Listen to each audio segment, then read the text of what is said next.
Alternative Dig Talk. Real issues, real talk.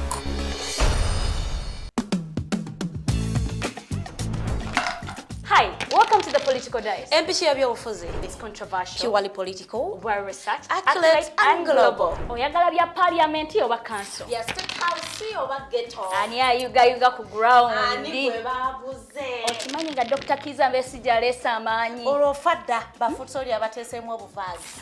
Oba yo DP eri kuki? Olwojema. Bano ba MKCG bo baddawa. Abo bafuna CDF baamala tebabanja. Olwo baba ate bange bali kuki? Abo bo akina kulabisa simanyanga posturing tebabiri mbali mu structure building. Naye ate ono ye. Ani oyo oba? Yali kuki? Oyo kyomuleketa gamba mpanyiga mawu. Ebe ndabena birindira no kuda Political Dice ku the Alternative Dig Talk nange teditenja ewamune. Farida bikobere Buli wa Sunday sawa 2.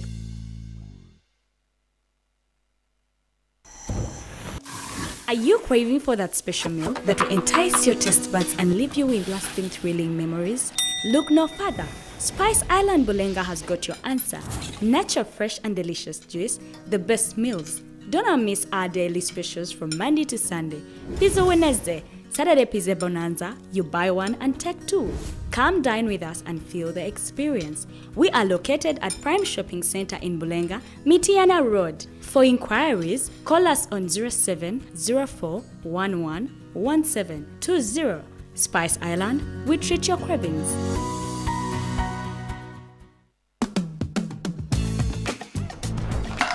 Hi, welcome to the Political Dice. Empishi ebyobufuzi. It's controversial, Purely political, well researched, accurate and global. Oyagala bya parliament oba council. Yes, State House oba ghetto. Ani ayuga ku ground. Ani gwe baabuze. Okimanyi nga Dr. Kiza Besigye aleese amaanyi. Olwofadda bafutsoli abateeseemu obuvaazi. Oba yo DP eri kuki? Olwojema.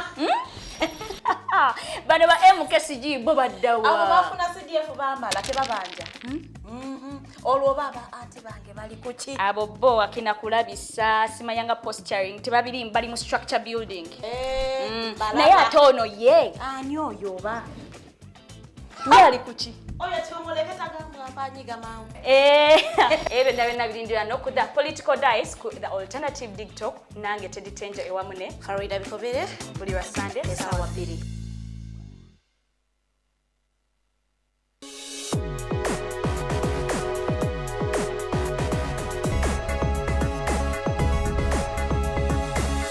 The Alternative Dig Talk. Real issues, real talk.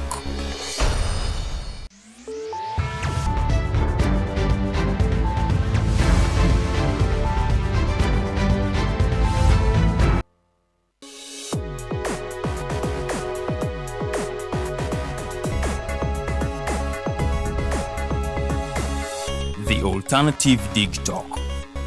Real issues, real talk.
The Alternative Dig Talk. Real issues, real talk.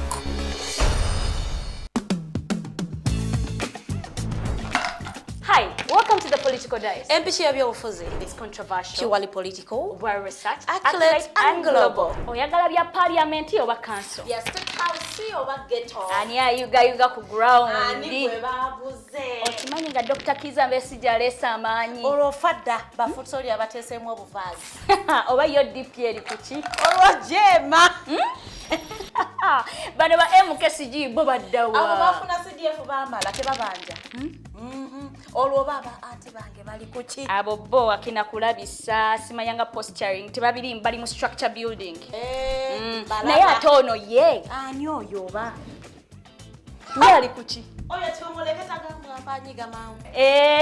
Ebe ndabena birindira nokuda political dice ku the alternative TikTok nange teditenja ewamune. Farida bikobere Buli wa Sunday esawa 2.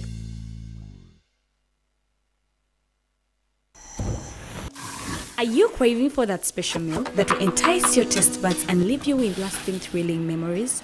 Look no further. Spice Island Bulenga has got your answer. Natural, fresh and delicious juice, the best meals. Don't miss our daily specials from Monday to Sunday. Pizza Wednesday, Saturday Pizza Bonanza, you buy one and take two. Come dine with us and feel the experience. We are located at Prime Shopping Center in Bulenga, Mitiana Road. For inquiries, call us on 0704111720. Spice Island, we treat your cravings. Looking for a pair of shoes? Les Hub Stores has a wide range of selection for unisex footwear. We have the best quality of all brands at pocket-friendly prices and we make deliveries countrywide. Just place your order or reach us on 0772 080090. You can also check up at Les Hub Stores on all our social media platforms. Les Hub, craft your own footprints.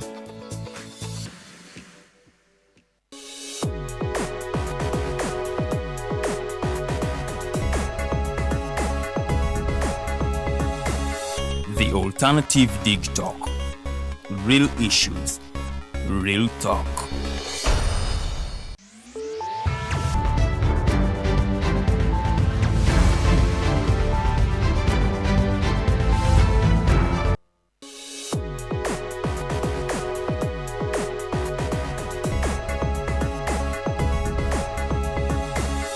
The Alternative TikTok. Real issues, real talk.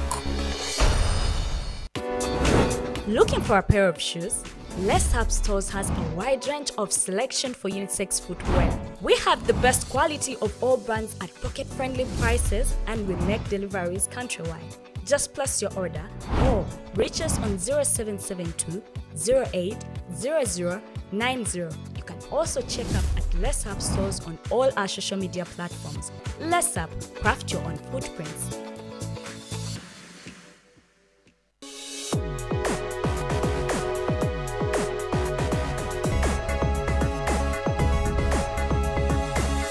The Alternative TikTok. Real issues, real talk.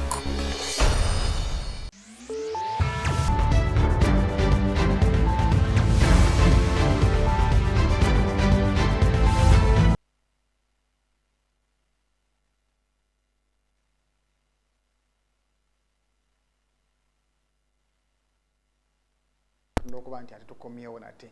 Nze mukose Arnold Anthony nga tuliddewo omumbejja luwedde Lilian ayinamu obukosefu naye butali obudde bungi kuba tulidde obudde bungi awo kansabe munamakindi muna NRM yegwanyiza oba yesunga oba yagala ekifo ky'obwa meya wa division ye Makindye omulangira Otebe Robert atulamuseeko mulangira ngonyanjula bulungi sabe nakugwa batula wawe kimo kyogedde era banafa batugoberera buli lwakuna mbalamusizaako basebo ne banyabo mwe bali kwerekereza obudde mu ne data wamwe ate ne mulanga mugoberera show ya feno kusiza wano mu ggwanga ne wabiri w'eggwanga banamachine nga mukose babagambye mbalamusaako temuva ku mulamwa tutambulira awo mpola mpola apozika sabere ne hosti waffe Eliana tasobola okuba naffe wano leero omukama amujjaje banga suuke ate tubeko nga twala program mu maaso mbagaliza show ennungi basebo ne banyabo kale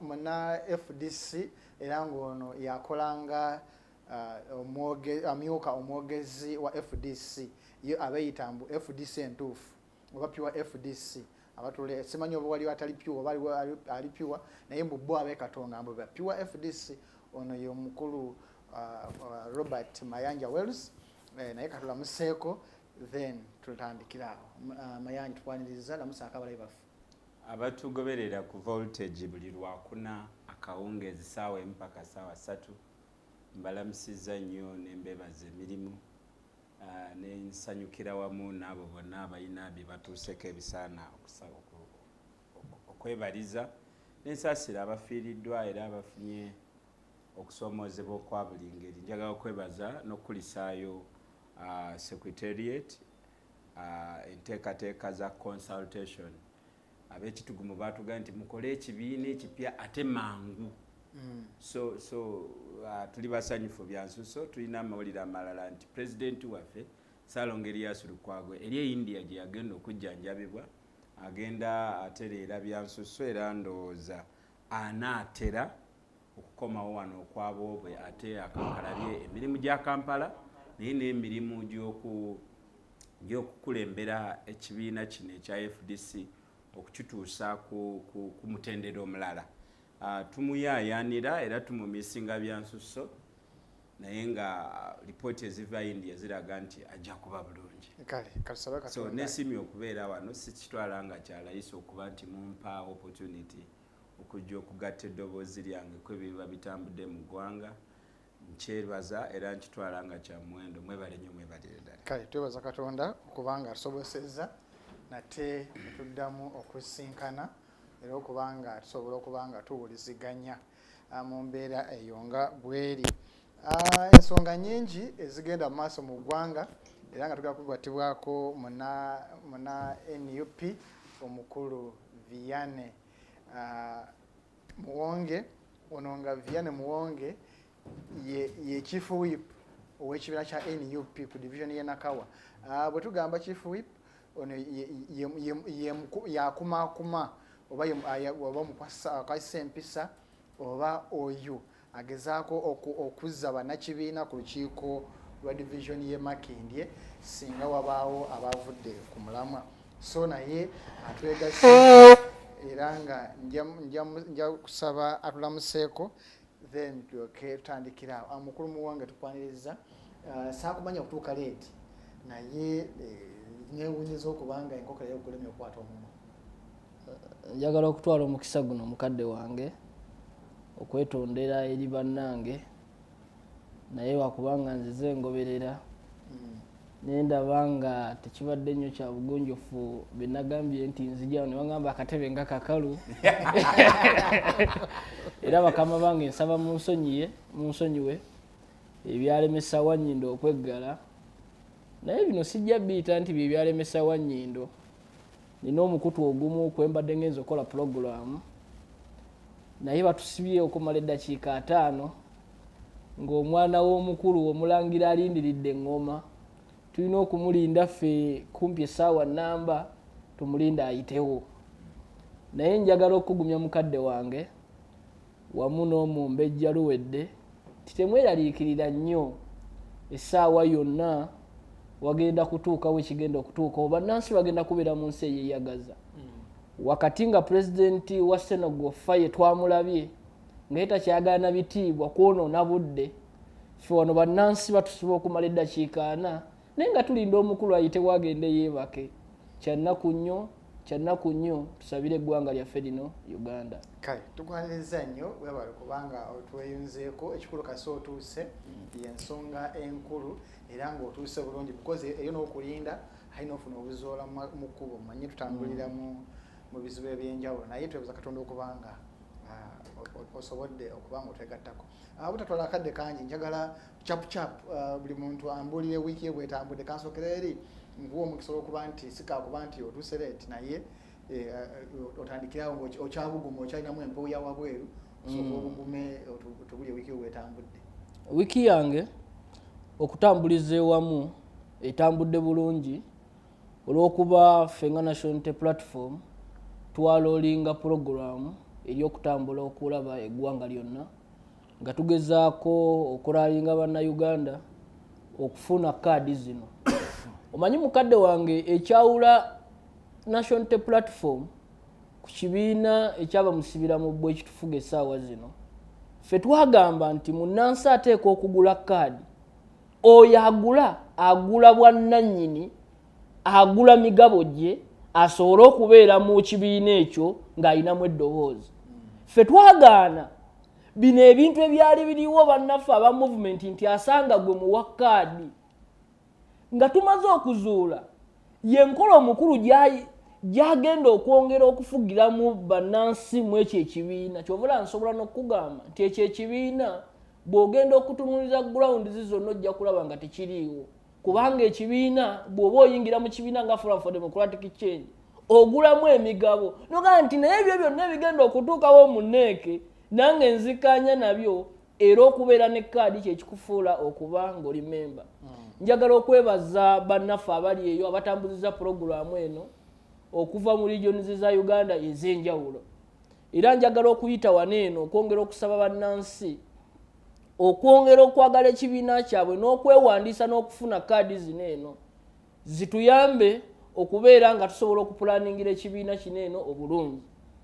Ensonga ey'okubiri esinze okunkwatako, saagala kulabika nga wakanya government program, naye njagala okutegeeza bannaffe abatukulembera, kubanga bw'otunuuliramu eno wiiki mubaddemu abeeteekateeka okujja mu mayumba gaffe okutubala. Njagala kubeera ng'omuntu omugunjufu. Amawanga gonna gakola kye bayita okubala, naye mukadde wange njagala tukozese, njagala gavumenti eno etuyambe lwe basembayo okutubala batuwulire nti mu nteekateeka gye babadde batuteekerateekera nti bateekerateekera eri nnamba, kituwe naffe obwagazi tumanye nti wano we banaatuwa ne bategera ennamba yaffe bagenda kututeekerateekera bulungi. Njagala okutegeeza abali abatuwuliriza naddala bannayuganda abo Abaganda abo Abateeso ne kabira zonna, saagala wabeerewo ayinza kukutiisatiisa nti bw'onaatuuka wali saagala weewandiise ng'Omuganda. Kubanga bwe tutuuse wano tulaba abantu abamu baagala okweyambisa okubala kuno okugenda okubalibwa abantu, batulage nti waliwo section y'abantu esinga obungi wano mu Uganda. Newankubadde wayinza okubeerawo ebizibu ebyetoolodde awo, njagala okutegeeza bannayuganda abakabira ez'enjawulo ne mukulu wange ono Mayanja nga mubuulidde, bw'otuuka wali saagala weemutye bagende nti nze ndi musajja Muganda bwe ggulugulu. Abantu bano bategeere nti tukyali bangi, kubanga wabaddewo ekiboozi ekibadde kitambula ekyagala okulaga abantu nti Abaganda tebakyaliwo, Abaganda tukyaliwo era Obuganda bukyali buggumivu. Kati toyanze nnyo toyanze. Mukulu makulu Kavuma Defiant Man, webala kubanga ensonga zonna ozigoberera okuoli nnyo ku mukutu. Mayanja, wiiki yo otambudde eti? Wiiki yange ebaddemu amawulire agava mu constituency yange ate nga gakwata ku nsonga gye nninamu passion. Mwalaba akatambi k'omukyala eyayiwa kasasiro omwala, nze ge gabadde amawulire amanene. Nalabye ne Maria bwe yakutte n'ansana nabo nga bali kola ekintu kyekimu n'enkuba yatonnya. Naye kirimu amawulire mangi nnyo, kituleetera okwebuuza. Twajja ekibuga mu local government ne tukiteeka mu authority, ne tukiteeka mu office of the president. Naye twagaana okukola conclusion ku kibuga kikye twagala okuzimba. Buli we tubeera ku kibuga twongera ku mugotteko to decongest, naye tetwogeranga ku bwongo bw'abantu abajja mu kibuga buli lunaku. Era nze kineegomba ku population census eno lwakuba nti era n'abagenda ogikola nabo era si ebeesimbu. Twagala batubuulire ennamba entuufu eziri e Kampala, kuba Otebe yayagala dda Makindye East constituency bagisazeemu. So abakazi abayiye kasasiro mu mwala mu kaseera ka census, ffe nga bannakibuga twandibadde tutandika kati okuddamu okwebuuza tibagenda kubala abantu. E Kampala waliyo abantu bameka. Okutegeera kwabwe mindset zaabwe za kibuga oba basitula ebyalo byabwe ono yava Butalejja najja n'ekyalo kye n'akireeta e Kampala.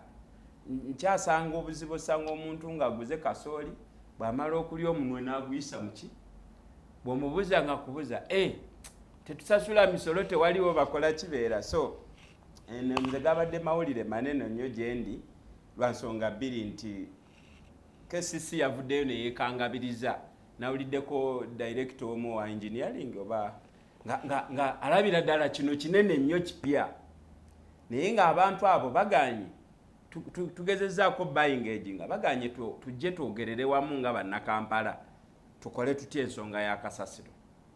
Mbaddeko ku stakeholder awo nga enkiiko ziteesebwa ba directors ba technical staff nga bwe bajja babanga abazze mu bintu ebitali nnyo bitali bikulu nnyo naye kinze kino kyankubye wala kubanga mu guno omulembe gwe tulimu mu buno obudde kasasiro tekikyali kizibu. Kasasiro ffe twamuzuula dda era tutambulira ku mubala ogugamba kasasiro bugagga naye singa abakulembeze ba Kampala n'abakulembeze mu gavumenti bateekawo fola abalina proposals abalina innovations ku butya bwe tusobola okugonjoola ekimu ku bizibu bya Kampala kasasiro kyandibadde kirungi. Twawandika dda concept mu kitongole kye bayita Butabika Community Recycling Group. Ffe nga tugaa nti tusobola okukwata kasasiro w'e Kampala mu nkola ya parish model. Buli muluka kasasiro waawe bw'obanga omutaddeko mobilization entuufu musobola omukolako n'ajavaamu emirimu tetwetaaga na kiteezi. Naye ate era nga bwe mulaba nti gavumenti ebeera n'enguudo z'ekola ate ne wabeerawo n'eza district. Era ne kaakati Kampala tusaana tukkirize nti waliwo ebintu KCC by'ejja okukola naye naffe ng'abantu tulina bye tulina okukola ki okwekolera. Kasasiro kye kimu ku byo. Ebbula lya ttooyi nakyo kimu ku byo. Tuli mu ggwanga erisoosowaza okulima. Pulezidenti gyo yagambye abasuubuzi nti mugende mutandike okulunda. Ekigimusa ye isu bw'ogenda mu mboozi y'okulunda naye nga Kampala alina kapasite okukola ekigimusa ekiri organic ekisobola okulabirira East and Central Africa. Naye twetaaga mindset, twetaaga abantu abategeera okubeera mu position ezikola decisions ekitanabeerawo. So nze ago mawulire gabadde manene gye ndi era nkyayongera okutunulira okulaba behavior transformation eza KCC approach yaayo ku bintu ng'ebyo ate ne bannakampala. Nze ge gamawulire agabadde gansinza okunkwatako. Kati yandowooza omulangira owulidde wiiki ya bano abakuvuganya wetambudde abakankabula babakulembera eyo etambudde. Wa wiiki naye atambudde siti yabadde mbi lwakuba nti neewuunya mukulu Muwonge agamba nti gavumenti yabamusibira mu bbwa kyokka ate n'atutegeeza nti exercise yaabwe y'okukola register yaabwe etambula bulungi etambula bukwaku naye ate etambulira bukwaku mu gavumenti ejagamba eki etali nungi oba oliawo nesaawa enfu ebeerako ensonga z'eggwanga tusaze kopyalinga nesaawa enfu kuba bw'ogamba nti mulangira si kompyalinze naye mbadde nkuwa kyakulabirako nti ayinza okuba kale yogamba nti yamukiba mu bbwa nake kalungi kokakake kabagiramu awo kokako kizibu nnyo omubisi okukayirira oguba nga guli nakyo kati bujjo bagamba nti NRM mubisi gukulukuta tusobola gikompyalinga nesaawa enfu era tefangako kitegeeza asiima yetugenda amaaso naye ate kinewunyisa ate mu exercise yaabwe nti abalonzi bo bebaagala okuwandiisa bali mu kusala eddiro badda mu political parties endala kyokka ate abagala okwesimbawo bo bajoyininga ki bajoyininga nuupu kati newebuuza ate bebaagala okonda ate bavayo bajja mu emyalo sitteeka nti omulonzi anako wa kibiina kyangu kunnonda nkwamaguli agakoze wiiki kusaidi yange nkwagakoze wiiki zegambye nti singa abeesimba eno naye omulonzi ye waddemu kibiina kya byabufuzi sinakonkuludinga mukulu mpalanye wekyotera ayala n'okuyingira mu nuupu y'abamuwonge kyokka abalonzi abagenda omulonda bayaya n'okuyingira mu NRM ekyo kyanewunyisa kyembalengeeza okulaga nti ekiri omutwende ya polisi olwaleero abagala kadi ya nuupu bagendayo kyokka ate abalonzi bali mukola ki bali mu kuvaayo ekirala natunula nnyo gundi amateeka ate obumenyi bw'amateeka bungi naddala mu gundi era simanyi gavumenti kyejja okukola abasawo ab'ekinansi etumanyi nga abasawo abaganda wali omwami gwe bakutte eyo nga akoze defilement ku baana abasoba mu 3 naye nga abakuumira mu mbuga ye yazimba obulungi eringa olulimi tutereze olulimi kakati yerimbika basaba ekinansi oyo mufere anti bakyanoonyereza kuba ku byabaddeyo bwe yeeyise naye ng'alina ogundi embuga eringa 2 alina abakyala 7 n'abaana 30 naye nakuŋŋazamu n'abaana b'abandi omu n'abakola ki n'abasuubira kubagenza okubakala nga bonna balina gundi balina siriimu ekintu ekyobulabe ennyo kyokka ate ne tulaba ne mu kooti nga wali omulamuzi gwasonye yakola defilement ya myaka 7 nasaba omulamuzi nagamba omulamuzi nyamba nga nenfiire waka kubanga akadde kembuzayo katono nnyo okumala sinamana kusalibwa kibonerezo mama namugamba waye genda ofiirewa genda ofiirewa waka katumuleka kola ki so nze nabadde munyika vunye ku mawulire ago Mayanja gwa gavumenti mufere w'ekinansi so njagala amateeka gamukwatireko ddala wambu butuufu ndaba nti tewakyali bujulizi balaba bakunoonyereza abaana babaddewo ne beeyogerera buli kimu so ndowooza ku lw'obudde ngira nkomakaawo tuyanze nnyo tuyanze producer nsaba ompe emboozi eya BBS Fina nga bagezaako okutusigira ekifaananyi ekyali mu miitingi oba onsinkana y'omukulembeze w'eggwanga Uganda n'abasuubuzi Kololo atubuli tulabe yali laale oba kwali kusinkana abasuubuzi egyo bayita miitingi oba kwali kukunga buwagizi era bwebanga buwagizi twagala kumanya bo abasuubuzi okusinkana kw'omukozi w'eggwanga emitima gyabakakkanye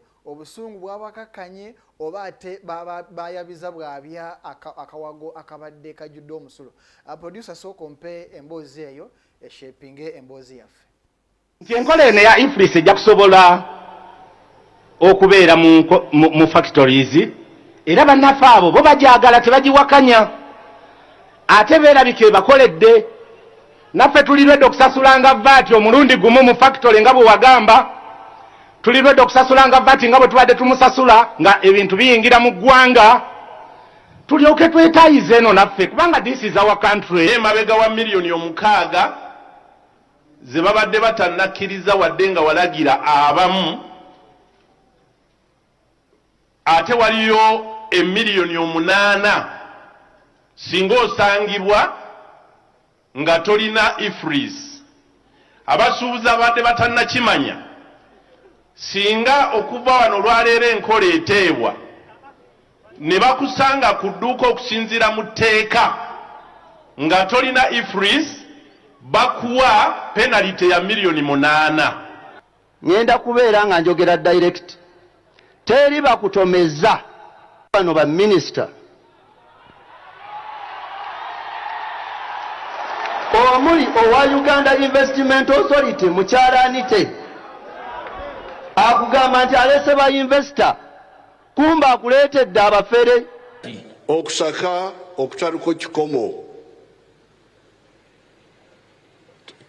to import endlessly because when you import the shirt I'm putting on is made in Uganda bafuna sente ne bafuna n'emirimu when the pamba went to the ginnery our people got money but they also got jobs there were workers in the ginnery I didn't see a big danger for you if you are following the exact thing and it brings more money for the government ate kireeta sente nyingi mu gavumenti and it protects our factories ate ne kikugira oba ne kikuuma factories zaffe companies zaffe ezikola ebintu wano mu ggwanga.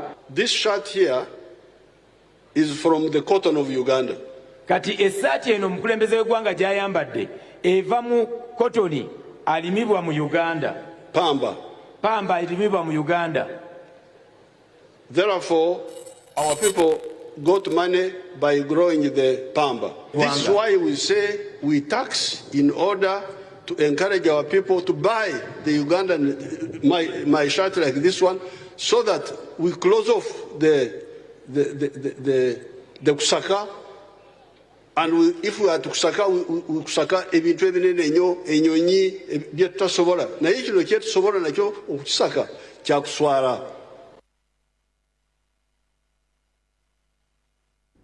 Kale ensonga mugirabye ensonga ya electronic physical receipting and invoice solution of system gye bayita EFRIS eno efuukidde abasuubuzi akayinja mu ngatto era nga ebafuukidde kagumba weegoge era nga otwawunzikidde ng'oba oli awo abasuubuzi bandyekalakaasa emyezi emirala 2 nga bagamba nti singa omukulembeze w'eggwanga agenda mu maaso n'okudaala n'okubalaatira mu nsonga zaabwe bandiwalirizibwa oba oli awo okwesula mu jjulume era nga balangiridde nga bagamba nti bannayuganda maali badde mu shopping ebintu mu stocking n'abasuubuzi ab'oku mabbali mugende mu shopping ng'obudde bukyali kubanga bandiwalirizibwa okuggalawo emyezi emirala 2 singa ng'enteekateeka ze balimu ne gavumenti okuddamu okusinkana tezivaamu bibala birungi. Abategamba tunaabawulira tetakudduukirira nduulu era zindaba olwange ebiseera ebisinga twalya musibe emmere naye kansooke ngende ewa mukulu Mayanja ne mukulu Muwonge nja kusembyayo muna NRM kuba we namusooka ayinza okugamba nti bankuyemu ebituli ate tompadde mukisa kwedifendinga naye kansooke ewa mukulu Mayanja. Mukulu Mayanja emitima gyakakanya gy'abasuubuzi era olaba nga meeting yatambudde bukwakku walaba yotya okusinkana kwa mukulembeze w'eggwanga ebyavudde kololo naye ekisinga okuba nga kinene mu matu kyaba agenza okusinkana president bateekateeka okwekalakaasa emyezi emirala 2 ekyo mu bumpimpi kisiigira ddala bulungi nnyo ekifaananyi ku lukiiko lwabadde lutya lwabadde kuki lwabadde ani olukiiko nze nalugyemu bino ti President Museveni abadde nga yepositioninga nga advocate of transformation and change era nga abantu abamu abali eweeru bagamba nti mulina president ali progressive bakola comparison Uganda leero ne bwe yali ebiseera byedda ensobi eba y'amaanyi gye bakola naye ekyajjo kyalaze nti President Museveni nayogera dda wano tabeera mu Uganda wano mu Uganda ajjawo kupakasa naye alabika abeera Alexandria Egypt kubanga yalabikidde ddala nti tali in touch newankubadde nga alina infrastructure esobola okumuwa updated information ku kiki ekigenda maaso mu ggwanga bintu bibiri either tayagala kumanya oba si kyekyo tamanyi omu abatamutegedde president abantu bagenze musinkana nga bakomplaininga ku misolo emingi ye yabale kyalinze ku mugaso gw'emisolo nga yerabidde nti bano bennyini be bayimiriddewo okuva luli Uganda we yagisanga ng'esolooza obuwumbi 6 budget n'abaterawo embeera kakati era be balina okukwata akabbo nga Uganda kati ewanooza trillions and trillions mu budgeting yaayo. Abasuubuzi bano balina ebintu bingi nnyo bye babadde boogerako. President yalondobyeko kimu kwe yasinze okwogerera era ng'omuntu atamanyi bayogera nabo and the occasion ebyaddiridde ndooza amawulire gaalaze nti abasuubuzi abamu batuuse n'okwekandagga president ne bamulekera omukolo gwe. Ndooza President Museveni mu myaka 40 gy'afugidde eggwanga lino eno ye incident gy'asoose okulaba ng'abantu tebakkiriziganyizza naye ate nga tebatidde nga yeegayirira abantu obakomyawo naye kyasinze okunyumira President Museveni ono ebiseera ebisinga bwakuga nti nja kukulaba ku ssaawa 7 ogw'emisana omulaba 7 gwa kiro neewuunyiza nti yayogera ssaawa 7 kale yakereye naye ku 8 yabadde ali mu kifo kwe yagasa statement tinze gwe mulaba natera ogenda mu ggulu pezeze kinana ngamba yajja tova ku maini twakava mu birthday y'emyaka 73 ate ye ng'omuntu n'akikubawo nze ndi wa 80+ natera n'okwegendera bino byenkola mbonaabonera mmwe mugenda okukola ki okusigala wano nze nge omutunuulizi w'ebintu bino nalabye president ali disconnected ne bakulembera nanyumiddwa nnyo okuwulira aga nti baminisita bwe buzibu nanyumiddwa nnyo kandolindoli wa Nabbanja ne Misa Kabanda naye bino bihappeninga mu Uganda tubyogerako lwa nsonga nti sometimes batuwa signal enfuna aga nti we are aspiring to be a middle income status country naye nga ffe abaatuulako mu masomero nga gakyasomesa ensi enegenda mu middle income status n'abantu balina conduct gye beeyisaamu abasuubuzi economy kwezanyira n'obatuuza all those hours nojja ate nobalecturinga ebiri out of place n'ebyabaleesi abasuubuzi bagamba batya General Kaguta Museveni 1 business tezikyasoboka nga tukompitinga ne bwaba exemptions bagalawo formula president gyaneeyambisanga okugaba exemption bano ba Otebe ne bolabaye tebimunyiga balina Museveni agyemachini nga yesibye ebisanja bingi nnyo ngateekawo ekifaananyi ky'obusezi mzee abeerayo mu motoka nga ate oyunga aseera okutusinga ogenda okuwulira Otebe bwate bafunye bwa RDC abamuwadde exemption kati abantu abo bangi nnyo with time batandise okuaffectinga business z'abantu abalala olina exemption oleeta katugambe oleeta ngoye nange nze sirina exemption ndeeta ngoye ne tusuubula ku muntu yatya ezizo za layisi ku zange president ebimu ku bikolwa bye bitta business ekimu ku kyo kyekya exemption abasuubuzi badde beemulugunya nti obusuubuzi mu Uganda bwandibadde nabwo bulina ministry ngeri in charge abasuubuzi beebuuza the relationship between investors n'abagwira abalala ba asylum seekers abajja wano na biki bye balina okukolera mu Uganda ne bye bataakole abasuubuzi bagamba nti abazungu abachina abali kati mu manufacturing nayogedde mpulidde nnyo boogedde ku factory eri Embaale ekola engoye ate ba manufacturers be bamu ate obasanga bali mu retail bali mu retail trade abasuubuzi nga bagamba nti omusajja oli bw'aba ava China tumuwa ettaka lya bwerere tumuwa amasanyalaze tumuwa amazzi abamu bakozesa na sente eziri secured by Uganda government n'abakozi abakiipa oba kitegedde kakati ate bw'ajja ne mu retail kitegeeza munnansi tomuwadde platform w'aba akolera abasuubuzi bagamba nti enkola ya ifilisi teyandibadde mbi pase naye system kwe tukolera business nakugamba dda wano Arnold nti waliwo lwogenda mu Uganda Revenue Authority ng'ogenze kusasula misolo naye ne bagamba network eri down kakati gwe teeberezaamu omusuubuzi w'omu kikuubo alina okuwa okusupplyinga abe 40 abe masindi abaawa naye this time around tajja kukkirizibwa kusupplyinga nga network eri down oba kiwulira kati abasuubuzi bagamba president enkola nga yo teyandibadde mbi naye tusooke tu clearing bottlenecks zonna okimanyi nti system eyo ekolera ku internet naye era mu Uganda tetunaba ku exhaustinga debate ku cost of internet stability of internet mu Uganda kyokka ate etteeka lyataddewo penalty ti bw'ona transactinganga mu business nga tokozesezza system ya ifris totundidde ku computer ojja kusasulwanga mwami Sekita agambye obukadde 8 obukadde 8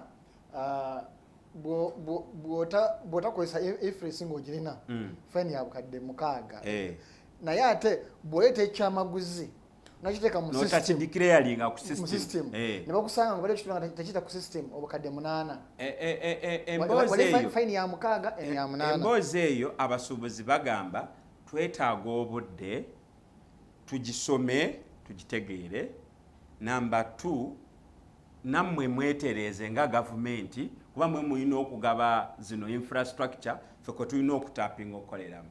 Ebyavuddeyo abasuubuzi naba criticizeemu ku kintu kimu nti bwe mugendanga mu kuteesa mutodde ne president ate temwogera ku ba MP because olukiiko lubadde lugenze ku summit ya kika kyaki kyawaggulu nnyo. Kati obudakiika bwe mwandibadde mweyongeza okugjayo ensonga ezibanyigiriza mwabumalidde ku bantu abali passive, abantu abatabadde relevant ku ssaawa eyo. Ku ssaawa eyo ne minisita adde teyeetaagisa kubanga abasuubuzi okwekalakaasa baali bafuna dda meeting ne Uganda Revenue Authority ne ba ministers, National Chamber of Commerce nga byonna tebikoze eki tebiyambye. Ne balowooza nti kati ndowooza okuddibwamu okw'ekisajja kikulu bajja kujja wa president. Kati ate musinkanye president ate muze mukuyomba n'abansereko simanya nabbanja yakola biki ze ndoozaawo tebabadde guided properly. But by large and far ndi musanyufu lwa kintu kino nti waliwo omusajja wano yatandiikiriza n'agamba bannange ne gavumenti nga gyenda beetutte ejja kukolera bagezigezi, ejja kukolera abamanyi kye baagala. N'atandika okusomesa abantu nti bw'okeeranga enkya ng'oluguudo lwo lufu terukolera teweetuga tokwata mundu genda mu nsiko kola bino wammango ojja kuwulirwa. Eno ye experience gye tusoose okulabako nga General Kaguta Museveni ne mundu ze basigadde nazo mu sitoowa nga tebalina kyakukolera mu bantu. Eno ye opportunity abantu bwe basaapinza obuyinza bwabwe obaweebwa constitution ne babukozesa ate ne babukozesa bulungi nnyo. Era nze ndowooza nti President Museveni yanadde mutunuulira omanyi omulaba akalula amaaso abaana atera okuwemula olaba kati obwedda ngezaako munoonya nga njagala kubanga President Museveni ebiseera ebisinga tanso okuwaayiriza ekigambo sosoko kimenyewo. Ndi Muganda, President Museveni si Muganda nkimanyi. Kakati waliwo ebigambo byatera okukozesa ng'ayagala okwogera Oluganda ne biwulikika nga byabuwemu mufe aboogera abawemudde amaloboozi ago weegali mangi nnyo tetukimunenyeza kuba ye fountain of honor. Naye mbadde nti nze nasomesebwa nti President Museveni waba ayogera nze ne byayogera sibiwulira naye ntunuulira nnyo namuwulidde ngali frustrated kwayadde alowooza nti bano abazzukulu bulijjo baayita n'abanyumiza ebya Gipiri ne Rabongo n'abanyumiza engeri Mozambique abazungu gye batwala mu gavumenti. Bano babadde balina agenda, babadde balina issue ng'ate bamanyi amaanyi gaabwe wegakola ki. Era bwe bawulidde ng'ebibozi bya embuzi yawalampya omuzikiti embata yamiza omuti gwa sabbuuni ne batambula ne baddayo ne bakola ki. Naye kisinga obukulu nti baatulabudde baatulabudde. Nsuubira nti okulabula kwabwe abali mu gavumenti naffe bakirayansi baabwe tetugenda kutwala nga kwa kusaaga. Mukulu Muwonge ensinkano wagirabye sijagamba nti okay wagitegeddeko sijagamba nti wagirabye obagigoberere kwa saabadde babadde naye kyensuubira nti wagitegeddeko ate okuba nti oli mukulembeze oyinza okubanga n'abasuubuzi abamu ku bo babaddeyo. Walabye otya ensinkano eno era gwe biki byolaba ebitangible oba biki byolaba ebirumira mu lusinkana luno? Neyanziza nnyo neyanzeege. Kisookera ddala ndi musajja musuubuzi era nga bwe bayita abasuubuzi abatutumufu mu Nakawa mbalirwamu abo.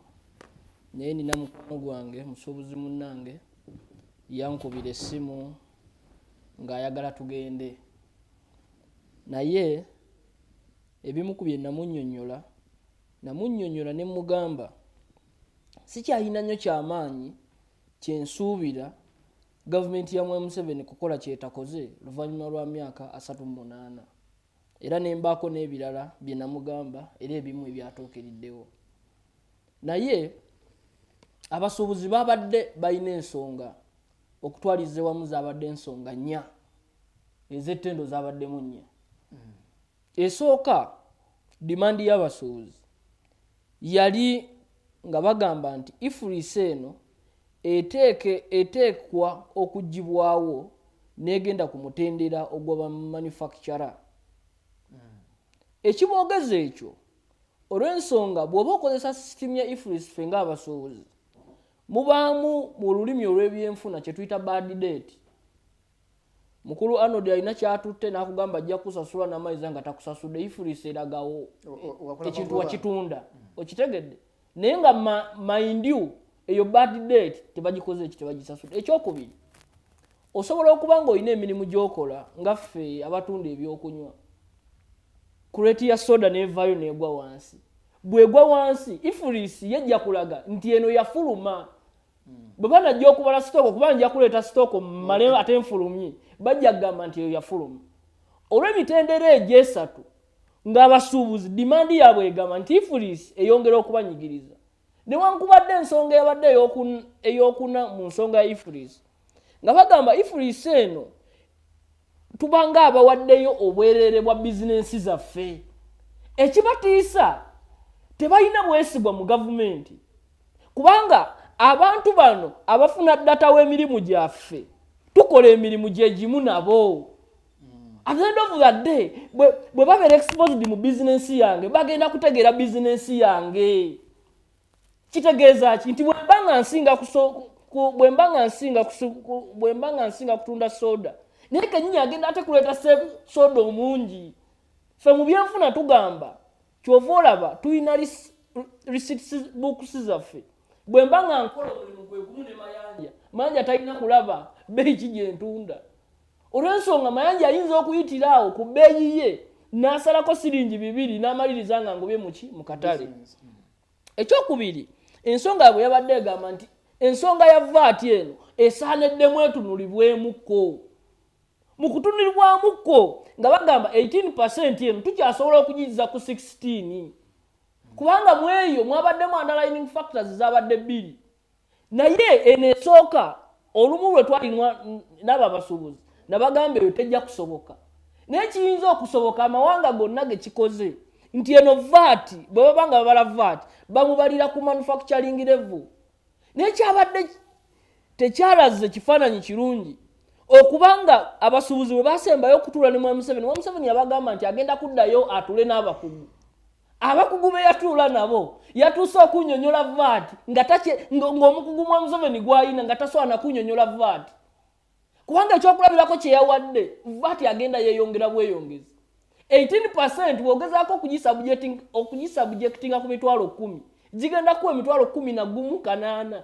Naye ate 18% yo bwonna amala ogigyeko gigattiseeko sente ezo zigenda kubeera nga ziri waggulu. So ffe nga bannansi twagenza okulaba mwa Museveni abakugu be yeebuuzaako ffe nga abasoma ebyenfuna nga tugamba abo si bakugu. Ekyokusatu ekyabadandalayi nga tugamba abasuubuzi babadde bagamba nti eno turnover ratio eya milioni 15 tekyasobola kwoludinga. Inflation eri waggulu. Wakati w'omwaka gwa 1994 nga baleta turnover eya milioni 15 per annum. Dora ne sterling bwe wali ozibala zaali nga ziriko wansiko. Essaawa zino eno nga abasuubuzi tugamba nti bwe tutunuulira engeri ebintu bino gye bitambulamu twetaaga okuba nga turnover ratio eri ku kawumbi kamu. Kubanga kinajjukirwa mwa Museveni bwe yali ayagala okukwata ku komo age limit mu mwaka gwa 2017 bwe baali babala ssente ze basooka okuwa palamenti eyasooka eyajjako ebisanja babawa milioni 5. Bwe batuuka okuwa palamenti eno eyajjako ebisanja bajjako bwe bazikyusakyusamu milioni 5 ze bawa baali bano baali batekwa kubawa 29. Nga tugamba nti mu byobufuzi bw'obanga obala rate eyo gy'ogenda okuwa abantu ssente inflation rate lwaki woba ogibalira eyo lwaki bwe tutuuka mu basuubuzi naffe temutubalira bwe muti. Kubanga tugenza okulaba nga ssente bwegenze enaabuuka kyova olaba nze nina jjajjange ali eyo naye jjajjange yaŋŋamba nti mwa Museveni ekibi kye yasooka okukola abaali balina akakadde yakabajjako n'abawa akasanvu. Naye twagezaako okunoonya logiki eyaliwo n'emyaka bwe gigenze nga giggwera bannansi baategeera abo abaaliwo nti wakati w'okukyusa ziri ssente baali nga bagezaako kubbibwa. Ekyokuna ekyabadde kisinga obukulu, abasuubuzi bano babadde bagamba nti tebakyasobola kukola mirimu nga waliwo enkola y'aba-investors eneeriwo. Nti investor bw'abeera nga manufacturer ate yagenda okusuubuza ffe abasuubuzi, ate yagenda okubeera hooka bano abatambuza ebintu nga tulaba bw'ogezaako okulaba supply chain ebeefa. Abasuubuzi nga bagamba tukanyizibwa, tuba tukanyiza okugula ku ba-investor batuleke naffe eno wansi tukole emirimu gyaffe supply chain eno esobole okutambula. Kubanga gye buva ne gye bulaga ffe abakola emirimu bw'ebanga ebbeeyi gy'ompeerako ne bw'ojja mu katale gy'ogenda okuweerako omuntu kitegeeza nze nja kufuluma bizinensi. Naye mu ebyo byonna Museveni kyasinze okukoonako kyembadde n'otandika nakyo. Museveni yatugambye nti ssaawa yonna anaatera okugenda mu geyeena. Nze kyansanyusiza nnyo era kyampadde essuubi anti mu ggulu eyo waggulu we wali geyeena byonna gyebiri. Naye ate ekyo kyandeetedde okugamba nti nze wano Mayanja naggamba nti Museveni ne bwe ndimusanga mu ggulu nja kufuluma n'ekanda genveeyo. Ogende mu geyeena? Ngende mu geyeena kubanga nja kumanya nti Katonda si mwenkanya. Tosobola kunteeka wamu n'omuntu amazeeko bannansi emirembe eno wansi. Naye kyekitutuusizza waneeno Museveni agezaako okutugamba nti import substitution gye tuteekwa okukola. Naye ate ffe abasoma ebyenfuna tukkanya nti tetuteekwa okukola. Naye tugamba tuteekwa kukola tutya. Tetugamba nti ebintu tugenda nga tubibuukira. Ebbanga lino bwe ligenze liyitawo Museveni yejjeereza ebigambo bye bagamba abakulembeze abaasookawo. Ekyasooka Museveni bwe yali ajja waneeno gavumenti eyaliwo yali eyina ebyagi. Ebyagi bino nga bigezaako okukuuma emmere tubeere nga tetusobola kugenda mu kyeya. Ebimu ku byo wano twalinawo Shero Uganda. Bino byonna byali bya bannansi abaali babikola. Naye bwe baatuuka mu kubyetu bwe baatuuka mu nkola gye bayitamu ya privatization ne bamaliriza nga ebintu bya bannansi nga babitunze. Wano twalinawo UCB eyali ku byalo byonna ng'egezaako okuyamba bano abasuubuzi. N'abessaawa zino ne bakulaga nti tekyasobola kukola magoba nayo ne bagitunda. Naye bw'ogezaako okulaba ebyo bye yajjawo bye bintu bye tuteekwa okubeerako okukolerako tulabe nga tusitula eggwanga lineeno. Njawukana n'abasuubuzi ku nsonga emu. Ffenna tukkaanya nti omusezi ku kyalo kwali. Naye bo bagamba abasuubuzi bagamba nti omusezi ono katukkaanye naye buli lunaku alyengayo abantu babiri. Naye nze abasuubuzi mbagamba tuweze amaanyi tutaayize buli ku kyalo omusezi tumukwate tumuggyewo. Kubanga luno tugenda okutuuka mu mbeera eno nteera nnyo okugamba abantu bwe baalumba obwakabaka bwa Buganda mu 1966 amawanga amalala galowooza nti zino zaali nsonga z'Obote ne Kabaka. Naye gye bigenze bigenda ne tulaba nga olubiri lw'e Kasese nalwo nga balulumbye. N'abalala ne balowooza nti zino ensonga zirabika z'abakonjo. Bwe bagaana Kabaka okugenda gye yali agenda abantu ne bagamba nti ensonga za Buganda. Kiki kyengezaako okugamba? Ensonga z'abasuubuzi zonna zo ffenna ensonga eno etukwatako. Kubanga mu katale ke ngenda okugulamu mukulu wa Nodi nawe k'ogenda okugjamu. Ne member wa parliament omusaala gwe gw'obalira ku inflationary rate. Nze ogwenga tobalira ku inflationary rate. Bwe tugenda mu katale ke kaki? Ke kamu. Naye kiki kye ngamba? Abasuubuzi bwe twali nabo twabagamba bwe kubanga kukwata miggo kuziba makubo tugazibe. Tunoonyoona omuntu atuliira abantu tuleme kutandika kunegotiatinga na musezi ali ku kyalo ali abantu. Omwogezi omu yatugamba eggwanga liteekwa okufugirwa ku ebyo ebikkirizibwa n'ebyo ebitakkirizibwa. Mu mbeera eno ffe nga bannayuganda tulina bye tugamba nti bino tebikkirizibwa. Tugamba nti guno omusolo mungi tetusobola kwekulaakulanya. Kyova olaba bw'ogezaako okunoonyereza abagagga abaali mu kyenda wano baagaggawala nnyo era be bazimbye ebizimbe mu Kampala wano. Kati gwe mwami Nodi bw'otandika bizinesi kikutwalira ebbanga ddene sina kintu oyinza okufa nga tosobodde kukola ki. Naye mu bino eno byonna ekisooka tugamba nti ssente zino ze tufuna ssente neewole. Osobola okulaba mu bizinesi yange nga ninamu ssente eziwera miliyoni 2 naye nga si zange nga looni. naye ate nga ne percentage nazifunya nga percentage eriwa naye ate ndi mu katale ke nnina okubeera ne puleya nga tuli ba puleya ab'enjawulo puleya omu sente ze yaziggyemu ekizimu bwe yabadde muwa yamuweredde ku 1% oyo mu China naye nze owanga wano eno nga yamperedde ku 25 naye obuvunaanyizibwa bwa gavumenti kwe kutukolera ebyo bitasobola kwekolerako kyetututwala ne tugamba nti let us constitute a government kubanga gavumenti eteekwa okubeera negotiator naye tubeera mu mbeera eno nga gavumenti etulese bulesi oli asobola n'okugamba nti ffe twagala engoye twambale ezawano tukanya nakyo naye wateekwa okubeerawo ebintu ebisooka okukolebwa nga oyagala okwakivinga ekyo kotoni oyo gw'oyagala okulima bwe twandirimye abantu ne bafunamu engoye omutaddemu amaanyi okulaba nga tuyinza okumulima no agriculture gye tugamba nti tugende mu agrobased otaddeyo sente nti nedda atadde ogenda kumaliriza ng'ekirwadde ekirumu kubanga njagala kuwa ekyokulabirako era Uganda kyesinza okusanga Uganda efaanana n'omusajja ng'enziku emuluma naye enziku bw'eba emuluma nga buli waafuna ekimusiwa nga yeetakula wano Mayanja mbuuza weetakula wano nontantiiru nga tumaze okwekizamininga we tutakulwa awo wetuteeka okuteeka essira lyaffe ne tunoonya amagezi engeri gye tuyinza okujjanjabamu ekizibu ekituluma mu kaseera ako kale neyanza nnyo neyanzeege ensonga muzaba bulungi zitambula kansuubire gwe yona atulaba wena kyoyigamu nkimanyi buli muntu alina endowooza ez'enjawulo abagenyi baffe abakubaganya b'ebirowoozo bayinza okubanga mu byogedde either bikunyiiza oba bikusanyusa naye endowooza zaabwe era nga bwe tuba tuwanyisiganya naffe tulina okuwanyisiganya nga twewa ekitiibwa kubanga buli muntu endowooza ye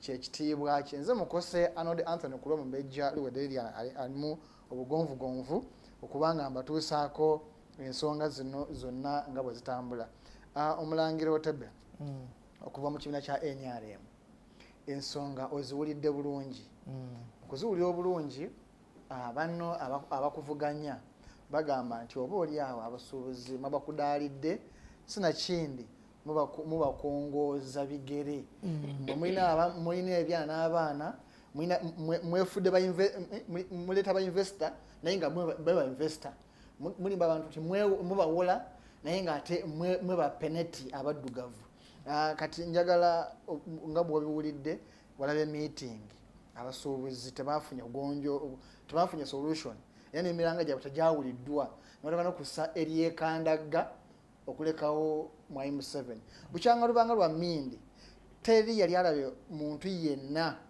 ng'alekawo omukulembeze w'eggwanga ayogera naye ku mulundi guno gwokka twalabye nga SFC ebakuba ebakomyawo ng'abakuba ente ng'ente badde ewava wano nojugamba nti adda wano kino kiraga ki era kabonero kika kikano erimwe abali mu buyinza abali badde balina okuteekateekera eggwanga ekisookera ddala neyenza bannange submissions zaabwe zebawadde nziwulidde bulungi omulama guno okusinga guli ku byanfuna si gwa byabufuzi era nja kukwata mu ngeri eyo mu ngeri y'ebyenfuna ekyabadde kololo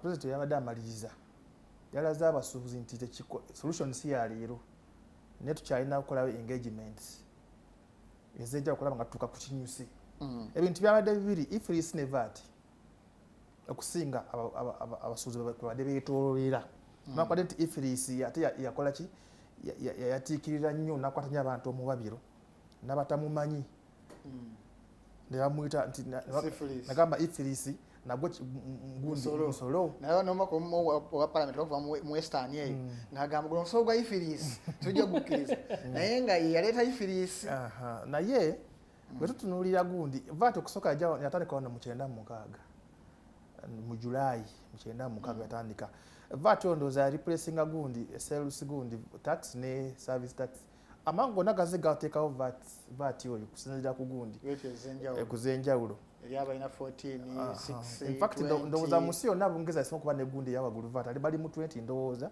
then Luxembourg ne Germany basobola okubeera ne rate yaki eya wansi naye kati otunulira mu Uganda VAT yatandika mu gundi mu 96 n'ajja mpola mpola tutuuka mu 2019 Minister of Finance aleetawo gundi eyo enteekateeka alagira URA nti VAT ono twandibale tukola ki okumufunamu obulungi mu bantu twandibale tuyisa mu nkola eno ifulisa atandikawo mpola mpola tatandise jjo wano wetumuwulidde lwakanti twawadde mu covid ndowooza ebintu ebimu nebikola ki nebibeera overtaken by covid-19 ya so kati tetwala kati ifulisa ekola ki kati VAT ono wali obuzi abatukola kinagala okubategeeza nti VAT ono fa abamusasula final consumer gasasula VAT nolwekuba nti gavumenti tesobola kunsanga ewange nga nzimba nga nguze seminti ewa mwami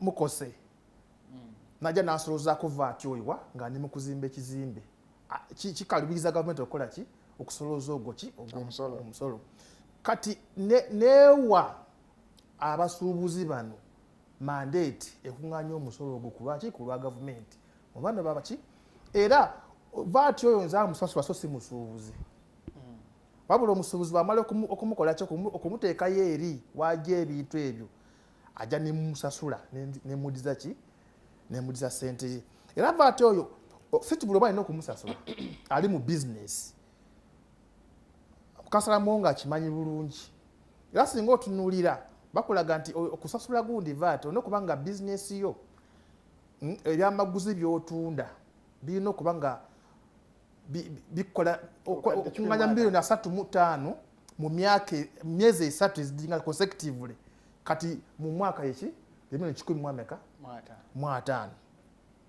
kakati bwatu VAT balina okukola ki balina okutambula sinti buli omu gwolaba mu kikuubo sinti buli omu gwolaba nti asasulira ki VAT oyo kakati gavumenti okwasaganya VAT ne ifirisa ono jayagala okufuna accuracy mu nsi yonna se mu Uganda monna ebyaddala abantu omusolo bagula babubi bagulaga mu negative form mulangira wenyini akunsonga nga tunagenda wali abasubuzi argument yawe egamba nti bwemba nguze ekyamaguzi okuva Japan bwentuuka ku boda nga kiyingiza bantekako 18%.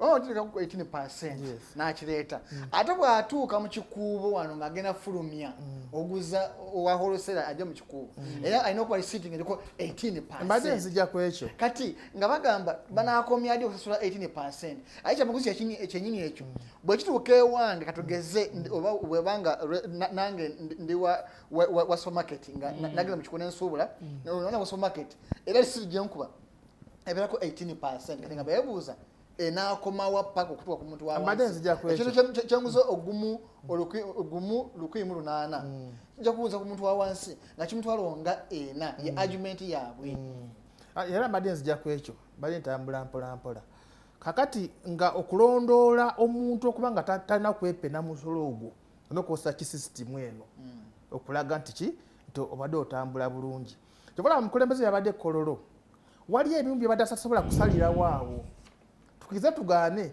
nti gino emisolo gyonna gyonna gikolekebwa abantu gyayita mu parliament gyayita muki mu parliament president nateka kuki nateekako omukono nekikola kinetandika okukola nebyandibadde Yesu Kristo yandize kololo ng'omugenyi omuyita omulala yenna tiyatasobola kukyusa omusolo abasuubuzi gwe badde bagamba nti ki waliwo double taxation oba multiple taxation mu commodity emu president alina buyinza obwo obukola ki obukyusa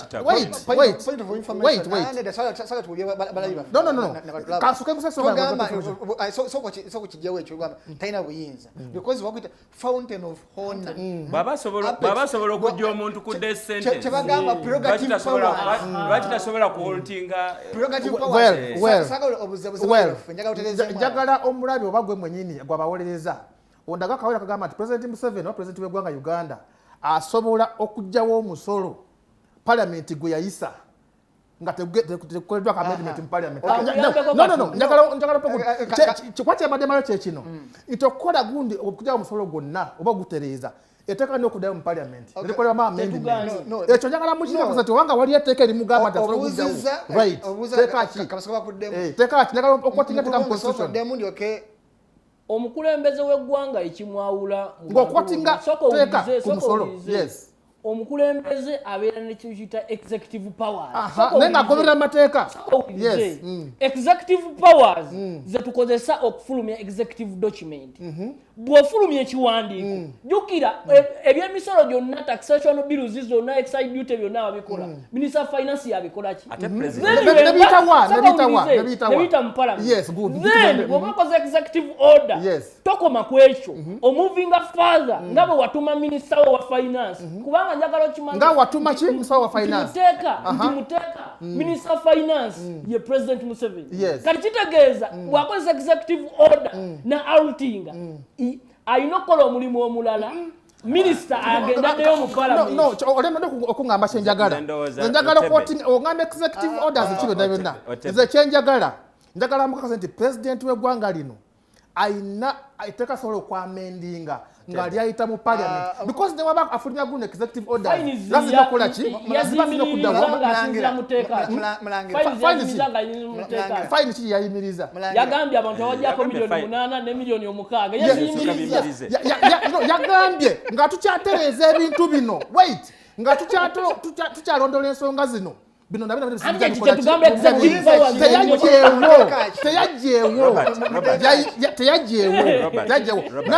now teyajeewo ki teyajeewo gundi ki ekirala katuwa information katono nnyo bano batowudde njakwongera nsayina obudde atofaayo njakwongera mayanja mu information ekyange kibadde kyangu nnyo Robert bwe tubeera ku voltage waliwo ebintu bye twogera nga tetugenda kwogera ABC.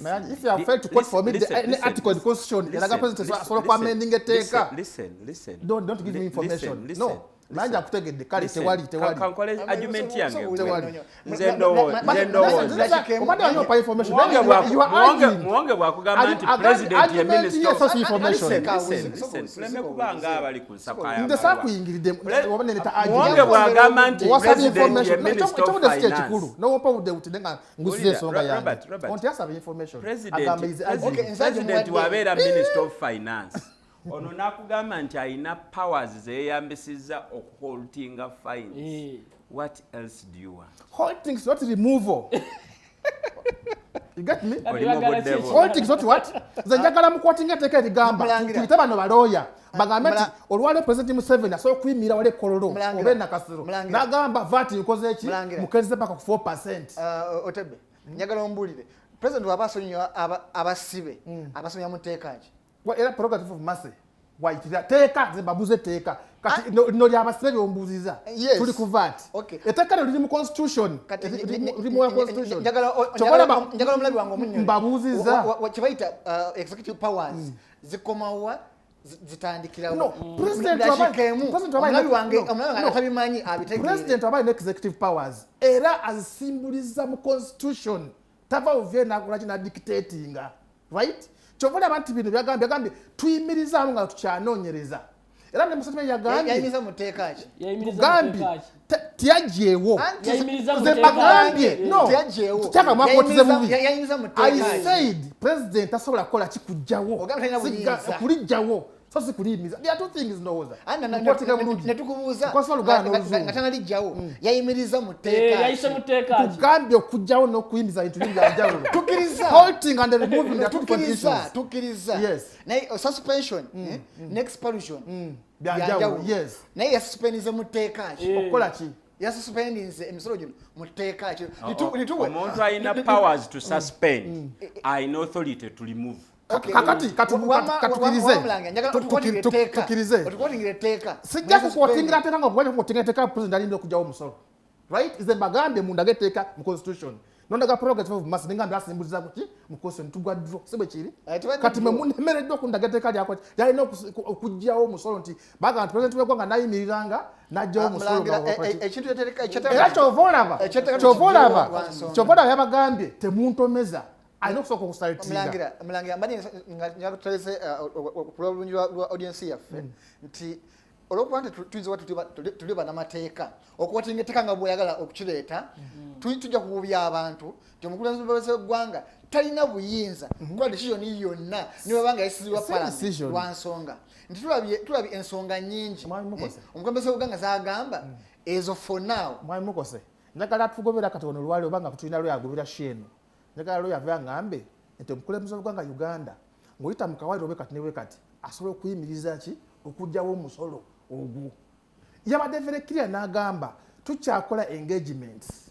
Kitegeeza wasobola okikola weewano ayinza okuyita caucus eya NRM n'abaguza ekirowoozo n'agamba mbadde mbasaba eneteeka lyava tukoleko ki tulikoleko ennongoosereza but not standing at kolo nga mbadde musuubira n'agamba nkoze eki ovati mujatwa is impossible ndeka abali abali ku sheno bakole ki batutangazeemu teeka yabanga gyeridden ekirala abasuubuzi tebamanyi kyebaagala tebamanyi kyebakola ki tebamanyi kyebaagala kyova olaba nze ngamba omuntu mmwe gundi benefit of doubt okole ki ojo owulirize ekyabadde kololo wabaddewo bannabyabufuzi so si basuubuzi era badde tebamanyi kyebaze kulwanirira we bagenda mu state house wiiki ereko nakugamba wano president yabuuza Sekito namugamba ne twali wano ekiro ekimu okiwulira nonkakasa era ne tuteesa noŋŋamba temugenda kukola ki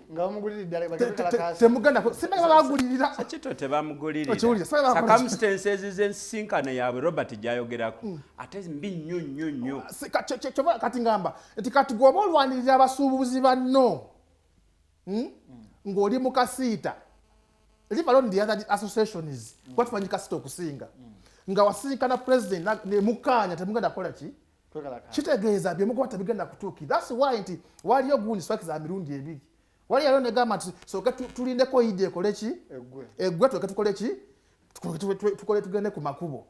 So kitegeeza nti abasuubuzi webanga bakafuna bagini pa waneko kitwe kimu bagenza ne beyond okulaga president nti mwana watu sigwe mukyamu era ekyokubiri gwe tusobola kubimala asobola okubimala ebali abakaba parliamenti betulonda abakola ki ababi therefore tugenda kwaba mayanja sente bayisime okububaka bwaki kubaka bwa parliament kitegeeza bwaki baga tebakola ki tebakimanyi oba si kyekyo bali contented n'ekyo kyebakola ki kyebatwala obanga waliyo obubinja bwaba baki bwaba abasuubuza bakola ki tujja kubeera waneeno because ono atulowooze ffe tumanyi kye twagala tumanyi kye twagala anti ono musuubuzi nabadde otandika nakuwulidde wakubya amasimu temugenda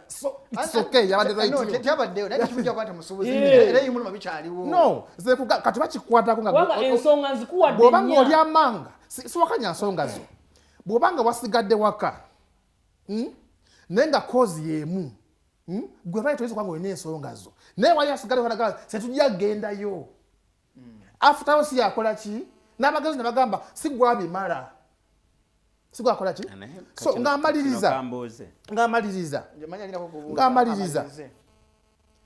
nze ensonga eno gyenjiraza yonna one bw'otunuulya enteekateeka ifiriiza eno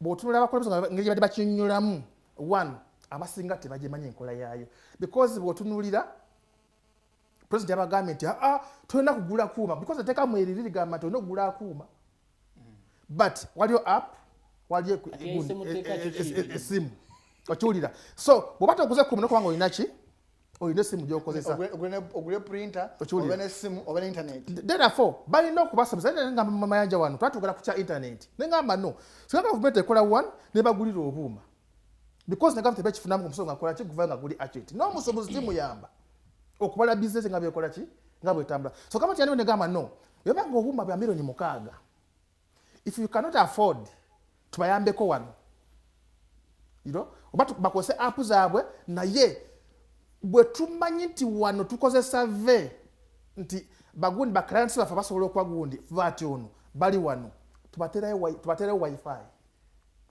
babe nga tebakola ki ate nga tubateeka sente muki mu data kwegamba wabeerewo gundi okuba nti babalansinga era sente tuna n'essuubi byemu ku president byabadde akola ki byabadde agamba abasuubuzi tekinaba kugwa bulungi tuddemu tukole ki tuddemu tukomewo mu after 2 months naye tulaba nti kwabadde okudalira abasuubuzi kuba yabagamba agasobola kusinkana abateeka okwati nga 23 wanajja kololo anaaba alina position there are two things bwe yazze yabagambye temujja kunkanga there are two things Kugamba abasuubuzi mu kujja kwabwe bo bazze si ku negotiatinga.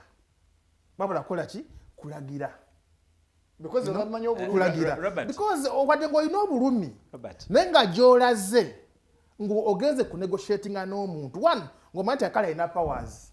Asobola okuyamba. Togenda mu mutima ogw'okukola ki ogw'okulagira. Ekyokubi president ogamba nti yabagamba tusika ng'enaku z'omwezi 7. President atunulidde ku bisika n'abasuubuzi bokka. Alina emirimu gy'alina okukola ki? Gy'alina okwasaganya. Gw'oyagala ajje n'information ng'eri gundi eri half baked. Ate eno mu munenye mu maaso eyo. Kitegeeza yaguze obudde obulala. Waliwo by'alina okwetegereza. Because this is a sensitive matter. Say akala because kwaleta okukola ki? Ng'okusonyiwa omusibe nga bw'ogambye nti oyo omusonyi olekoze ki? Musonyi. Olaba n'okusonyiwa omusibe ne Katonda gyo n'amala kutuula. N'aba president advise. Sigamba mutasobola akole ki? Kati okwo kalika abatukupi 25. Kweyo progressive master kuliko n'ato n'ejjeno. Therefore, ensonga eri very sensitive. Si yakupapira. One, emisolo zikola ki? Giyamba eggwanga. So working up party namwe nogamba mmone kati nguyimiriza. Odo kwangu ono alternative endala. Obodi ya president yakola ki? Kyasobola okutunuulira. Bemba nze ne eno gundi wantu tuba tusobola okukola ki? Okwasaganya eggwanga. Si kuva okukola ki? Ogamba ati nsazeewo. Tekisoboka ekyo. N'obukose ne bwabanga gwalina amakaago. Abakyala abo balaba bagenda ne babatuwaanira.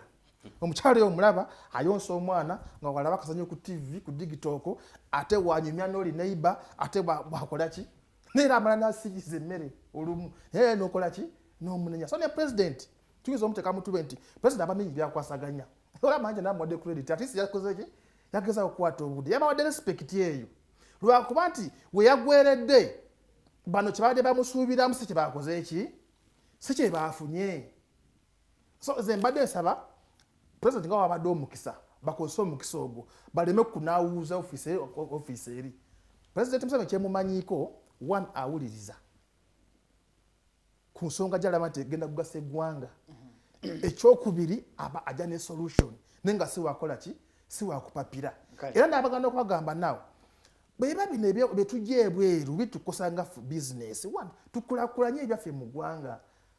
Okiwulira nakulaga n'okulaga nti mwadde mugamba nti wano abasinga gundi abalina amafactories bano gundi ba China baki n'abalaga gundi figures 75% baki abalina amanve bannayuganda. Abo si bannayuganda.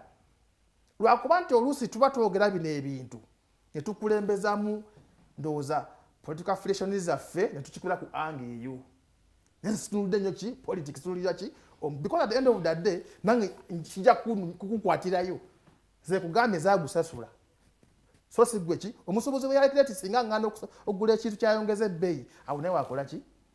Wafuna okukola ki? Losi gyakola. Kuba ye abadde odaba waddeyo gavumenti ki? Kati ng'abanjazi. So ndowooza president kire kitakimanyi nti consumer wa wansi omulonzi we yasinga okukosebwa mu kintu kino era kimanyi adakutakinga measures zonna zakola ki? Zasobola ng'ayita mu mateeka kulaba nga ki? Ng'addamu okusaba kw'abasuubuzi. Kale endowooza nyingina bawayo dakiika emu nga nva ewa mukulu Muwonge okusobola okuwunzika ensonga eno then tukwata ku nsonga katono nnyo ensonga eya passport y'Abaganda baffe bannyinaffe be bagambye nti okuzza passport eyakubulako bw'oba oli mu America olina kusobola okulinnya nnyonyi genda ku embassy ekujja okumpi okuwa ekipapula ekikunaakukiriza okusala ticket ekomya wano ogobe passport omala ogizze naye nga tunakutuba ku nsonga eyo nabawayo eddakiika emu tuwunzike ensonga y'emisolo n'abasuubuzi naye omumbejja kwali agoberera agamba could it be that the people supposed to give him information about what is happening in the country are sleeping and enjoying taxpayers money? Nyinatandika wa mukulu Muwonge eddakiika emu tulowooze nti abali badde bamuwa obubaka obutegeerekeka beebakidde ku mulimu bali mu kusumagira. Ekisooka nakutegeezezza nti abo basooka okwebuuzaako twagenza okukizuula nga mu nsonga zino si bakugu kubanga kye baatulaze kyabadde kyeraliikiriza. Naye waliwo wano omukwano gwange nsindikidde ka message n'aŋŋamba nti mu mawanga gaffe gano president kyatasobola kyokka kukyusa mukazi n'amufuula musajja oba omusajja n'amufuula omukazi. Ekyokubiri ekiteesawo president okubanga president n'abagendayo n'abasooka okusisinkana minisita yabagamba ebyo byonna bye mwagala omuntu abisobola ali ogwo kubanga yalina executive orders. Kati mu nkola eno Museveni amaanyi ge yakozesezza okuyimiriza fines zino eno ffe tugamba ge maanyi ge gamu ge yandikozesezza okuyimiriza ku nsonga oba eya Ifris oba okusooka okugijjirawo ddala naye bw'olaba ennyinnyonnyola gye yabadde annyinnyonnyola nga naye alaga ensonga eno tannagitegeera bulungi naye ekyo tosobola kukimunenyeza. Naye mu kadakiika kamu waliwo omuwandiisi omu yawandiika akatabo ng'abuuza nga yeebuuza ye kennyini why bad behaviors is almost good politics. Ti lwaki ebintu ebibi mu ndaba y'abantu abamu ye politics omulungi era kyova olaba Otebe wabadde akunyonyola ye akulaze nti buli kimu wano kitambula bulungi ate nga mbadde sikimusuubiramu nina ku mukutu gwange nateekayo ne nga ngenda kubeera ku the voltage digital talk mukwano gwange omu naŋŋamba eyo tumanyiyo basajja bana bakazi bagezi era nange bwe najja nalowooza nti bengenda okusangawo ddala bye babaatuka naye kyenjagala okusembayo kiri ekintu kimu nti nakyemalira yawulamu abantu babika bisatu abasooka bebo be tuyita bayinsensho era bano bayinsensho ebiseera ebisinga ebeera first family eyo kyova olaba osanga genosale nga teetaaga kifo kyonna naye ng'amaanyi agayina solo ga digital koyimirira n'oyimirira naye nga talina buyinza.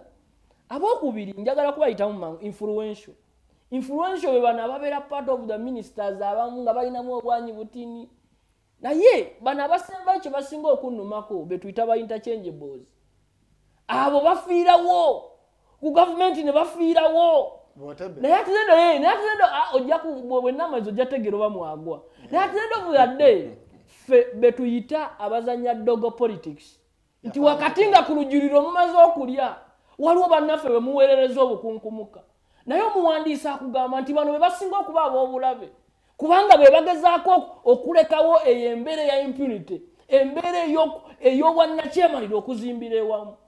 So ki kye twogerako twagala kuzimba ggwanga nga teririimu ezo kiraasi twagala kuzimba ggwanga nga lirimu abantu bonna bagenda okweyagaliramu abasuubuzi nga bagenda kweyagaliramu omusolo Arnold gwasasula nga ne Muwonge gwajja okusasula naye essaawa zino eno omukulembeze alina n'obuyinza obuga nti Arnold nkwade tax incentive tojja kusasula lwaki wano teyakozesezza mu tax incentive eno tugamba nti kale tubawadde in form of tax incentive tukimanyi bulungi nti waliwo emisolo ffe bannansi gye tusasula naye nga bainvestor tebagisasula naye nga bw'oba oyamba oteeka kusooka amaanyi go gonna kugateeka ku bano kubanga Arnold bw'afuna sente bw'aba ava Masaka sente azitwala Masaka Muwonge bw'afuna sente we Masaka agenda zitwala Masaka naye Muchina bw'afuna sente profit repatriation sente ateeka kuzitwala bweru kitegeeza ki abakulembeze muteeke ennyo essira kwabo abaana bamwe the indigenous be muwangala nabo kubanga economy kweba eyimiridde.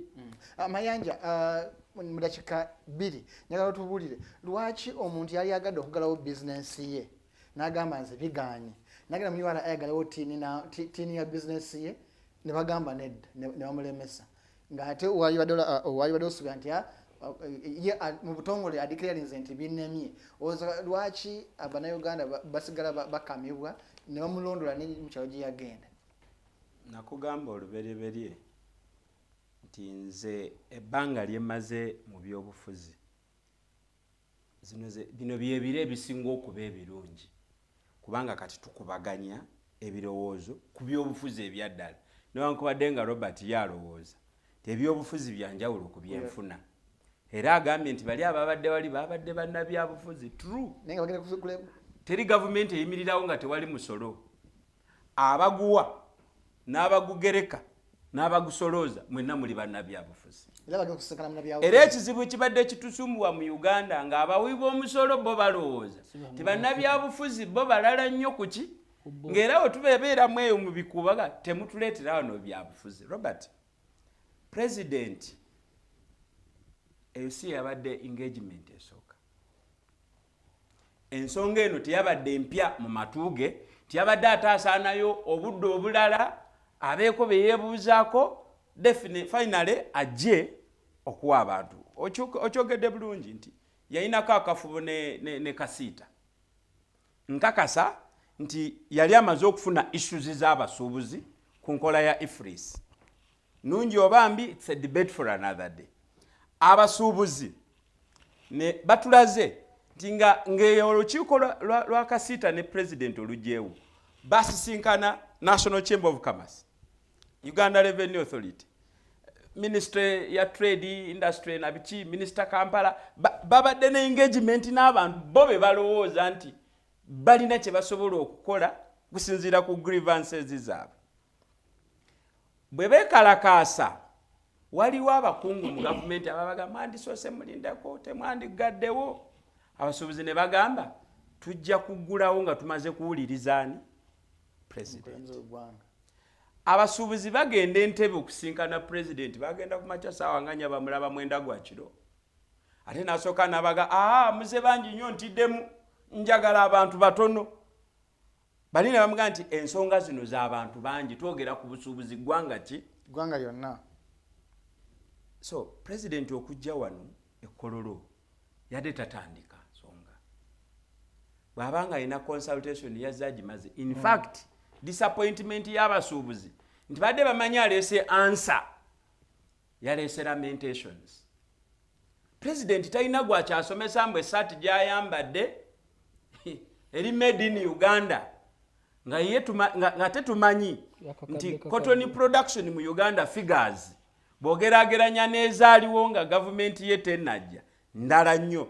Era tukimanyidde ddala bulungi nti ekyatugobya mu Agoa, kubanga Abamerika baazuula nti obusaati bwe twabatwaliranga twabujjanga Sri Lanka ne tubutwala wali e Bugolobi we twasunsuliranga emmwanyi gye twatwalanga akatale k'ensi yonna we tuterako obugambo made in Uganda. Ndowooza president kati aliwo omu yekka mu kwesudiya ku bya agro-based, simanya agro industrial enhancement, ebyo abirimu yekka. Era waliwo omuntu omu, waliwo TV emujendaba aga nti wano waliwo abayiribi waliwo abayiribi, waliwo abeeyiya n'ebirala. Eyo ye business. Singa president abadde abeera mu Uganda yandibadde ategedde baani abasituse okwogera ku kibanyiga kitya, najja na answer.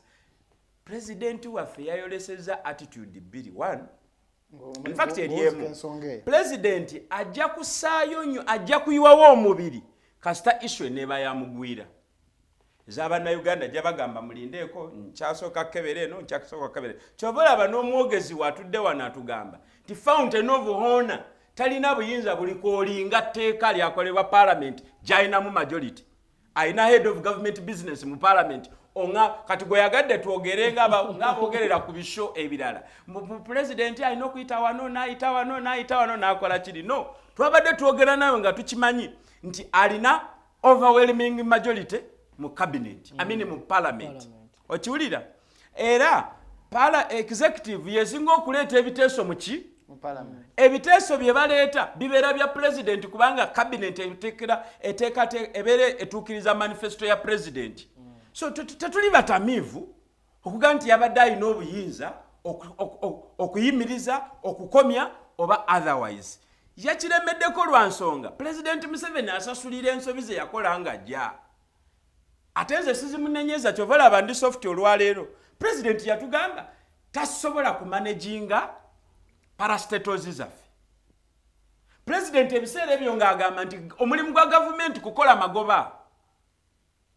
Nali nkyali muto naye nga nakisomesebwa ti gavumenti bwegenda mu investment priority nambe emu sikola magoba. Waliwo strategic advantages gavumenti ze creating gachi mukola business. Era ezo ensonga ze baleese leero lwaki tuli mu Uganda Airline teyina ene argument mukola profits. Bati weri ffenna tujagala ngera bwe tusaba standard gauge leerwe kuba twalabye ye Tanzania naye neyaffe yatambuddemu yegugumudde negende namanve nekomawo. Kati maliriza nakano anod ze sirina budde ngamba abasuubuzi, sirina budde bugenda mu meeting na President Museveni lwaki General Idi Amin bwe yali agoba abagwira wano maliriza kwekyo yagamba nti nkooye okulabirira nkooye abakamente gye batawa muddo. Ebigambo bino propaganda wa NRA ebiteeka ku Genoid Amin ne proposal y'okugoba abagwira yali mu cabinet meeting ya Dr. Milton Obote ligimu yasooka. Okiwulira? Ensonga zaali nti abantu abali balina ekonome ya Uganda baali bayindi ate nga Bangereza. Nga buli kimu insurance, banking, buli kimu. Okiwulira?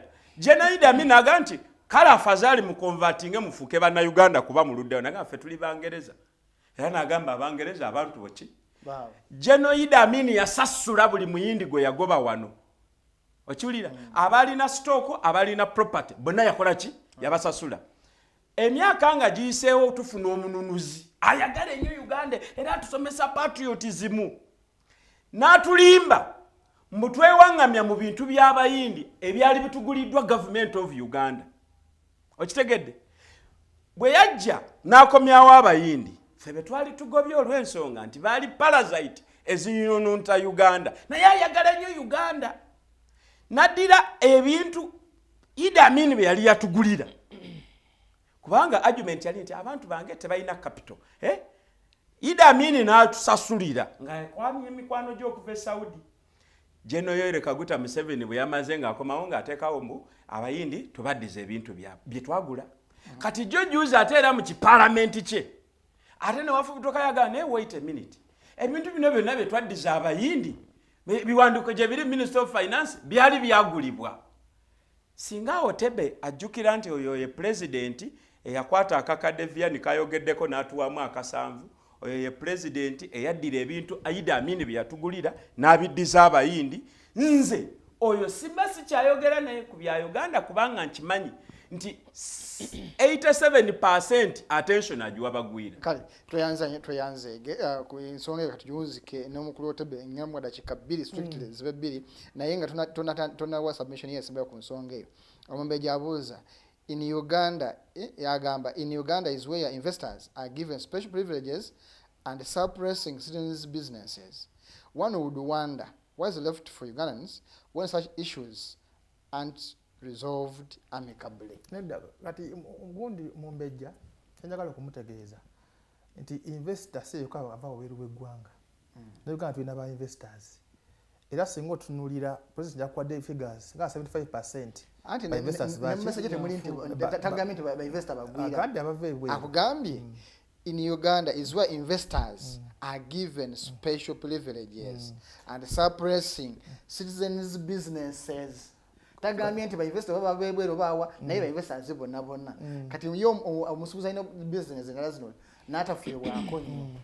Ati government wakati Mayanja abadde kugamba TM 7 ave very agenda solution agiteekaawo sibwe kibere kyokubiri Mayanja Mugundi Myeezi mulungi era nasomesa nga ggwe waliwe namugambye nti president tasobola kuva ve nayimirize tajja weteeka akoze munagamba nti abadde akyogera ng'akimanyi nti president alina parliament enene yatwala ne ku executive nange kyemba ne nkugamba nti president alina okukikola ng'ayita mu mateeka n'ayitako kasi ne bakola amendment awo ndowooza Mayanja bale kwa student omulungi era ofunye gundi distinction 1 nga tumaliza mu ekyo kyenjagala okuddamu mweno gundi njagala buli gwe kikwatako kwanza government at the end of the day kikosa ffe ko final consumer so baba nga kirina okukolebwa one parliament ye yine eve government tukole amendment ku bintu ebiruma abasuubuzi because basinga okutwala omugundi sente nyingi ewaabwe by 28 baba bafunye omusaala ate nga guva mu bana baki soko demwe kibuzo kino kwa onada chikemu ensonga tujimale anagamba unlike majority Ugandans who don't pay attention to details, I personally don't see things on their surface. First, Museveni wants traders to buy from Uganda factories, but we need to also establish who owns the said Uganda factories. After realizing that the majority factories belong to Salim Saleh and his allies, we understand that Museveni is pushing traders for not buying from him. Nedda si bwe kiri. Bwe mbanga kyovala banti NRM yajja neki yajja ne guni ne 10 points program. Tribalism. Oba tribalism guno kubesinga ku religion promoting akatale kaffe. gwofayo kucho okuja okungulako essaati yange olwokuba ndi muteeso ntena kunkaka okugigula teri gwe bakase yabadde ku alternative senti buli omu agenda akola kyakole factory tyatadde alternative yabagambye womuna asigala nga mukya importing okusaka njaba mnyumya paka obunatandika kugula wane waka oba onkase ate naawe okubye nnyo siraga nti agenda kuba nyumya paka gundi kuba myumyula agenda President akuwa gundi omuntu akomye okusaka no one of the ways mu economics ez'okupromoting ebintu byogundi eby'omunda si kukaka oteekawo ebintu ebikugira abantu okukola ki okugula ebintu byebweru ndowooza kiba kirungi okupromotinga ebintu byaki togenda kuteekawo mbeera nti buli omu agigoberere ebimu ku gundi ezimu ku tools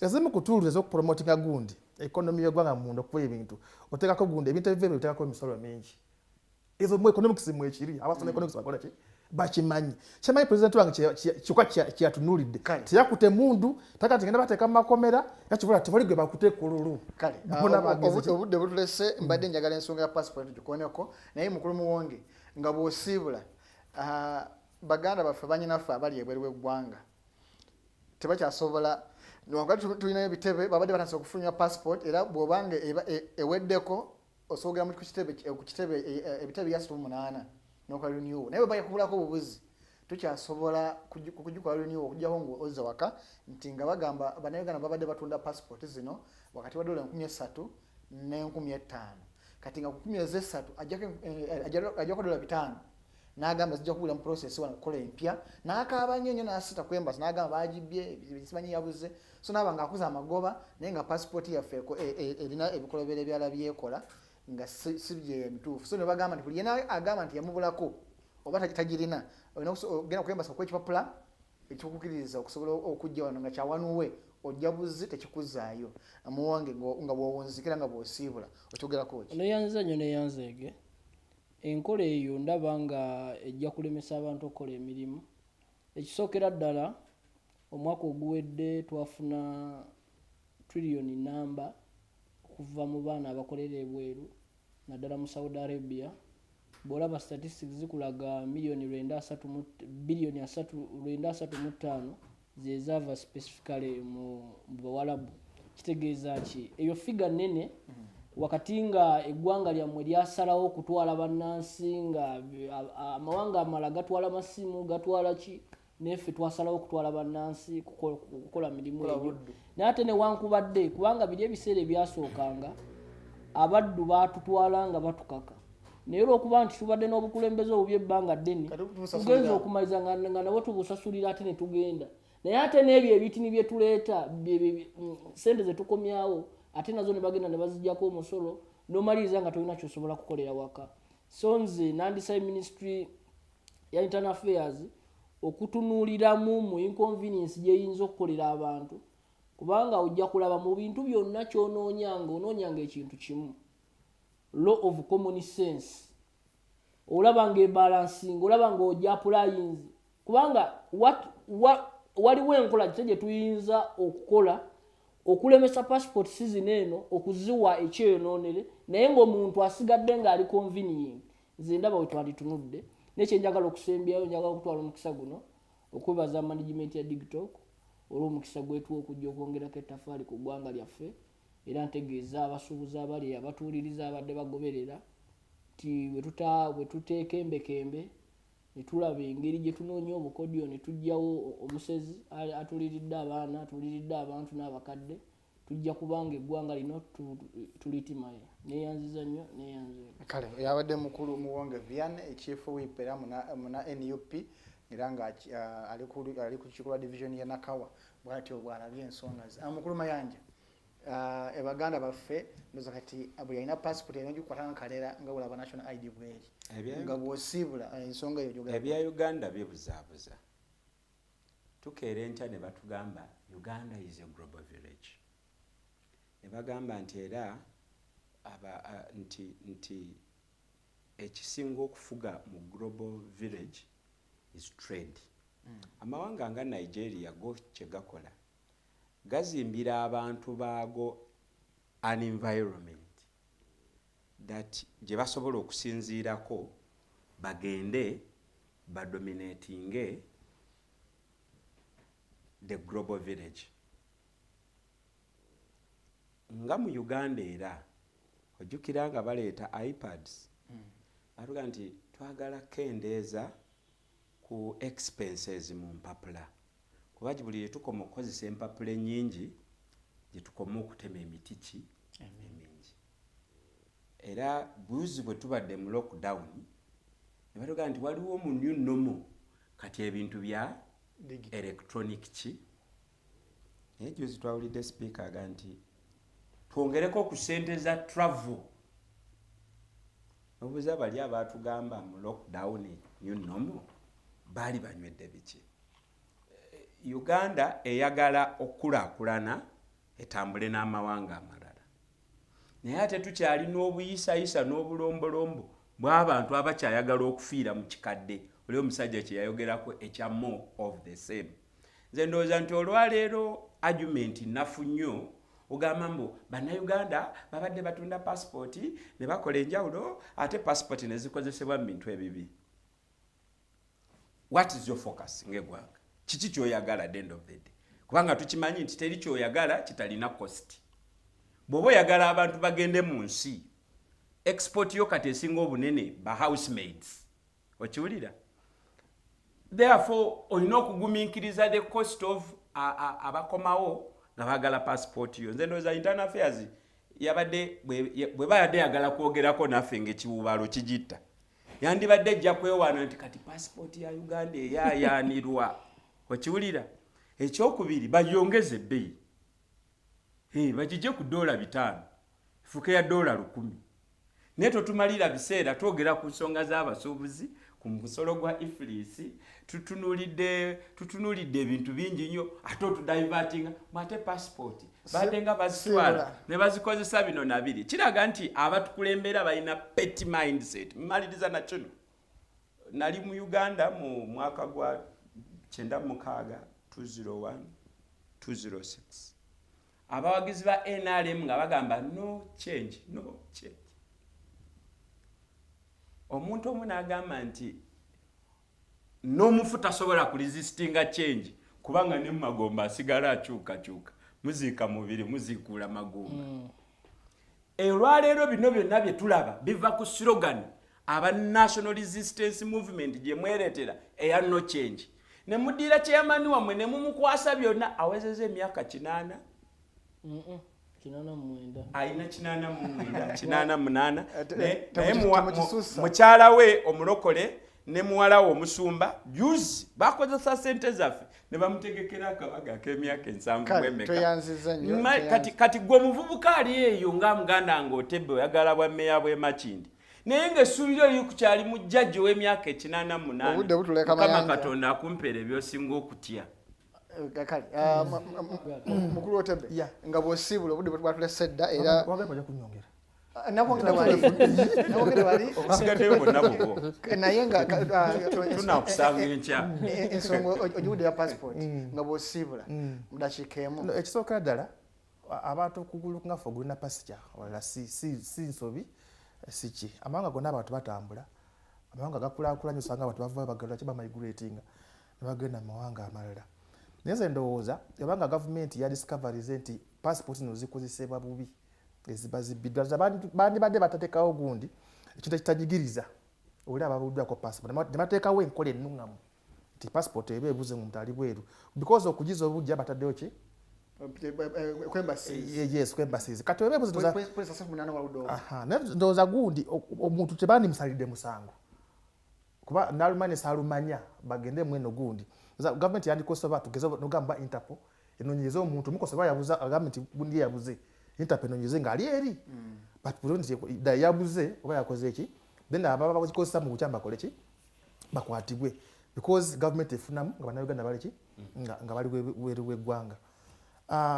President Museveni oba alina emyaka 8 oba emyaka 9 mmeka obukadde magezi obukadde magezi ne Mayanja ashimanyi era olisobola omukola abadugali bakola ki ewalaba gundi mu Tunisia President mukadde nnyo n'abantu bakyamukubira mu ngalo bagamba tukoze bulungi naffe kyobola nti mu Uganda gundi wasiibula ate obudde babogedde nze kyobola naffe bana NRM tugamba jajjakomawo 2026 mbere bulungi mweraba kale babannanga omulabi waffe omulungi tukwebaza kubanga otugoberedde twanasemu kyekerezimuko ibino ebintu kyangekyangakoko naye tukwebaza kubanga otugumiikiriza paka okukadde kano tukitola nti kyakuzanya oddatawo tumusaamu ekitiibwa naye nga tubakubiriza nti enkya wetulinnya okusaawa 2 paka saawa 4 ojja kuba United Drive nga tunulira buwangwa na nnono then ku saawa 6 tusuubira Dr. Kanokiza Besigye anaaba waali ku interface program ya Lungereza then ku saawa 10 zakawungeezi bajja kuba Kwadibo then ku weekend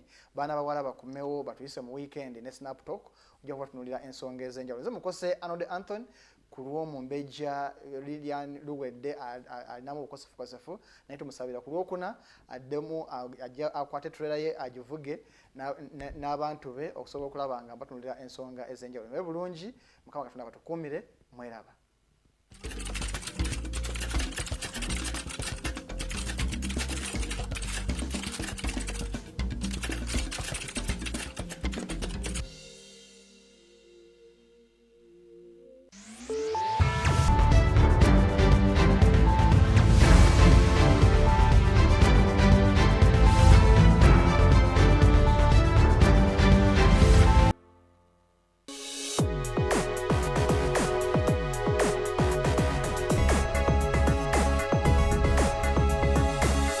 The Alternative Dig Talk. Real issues, real talk.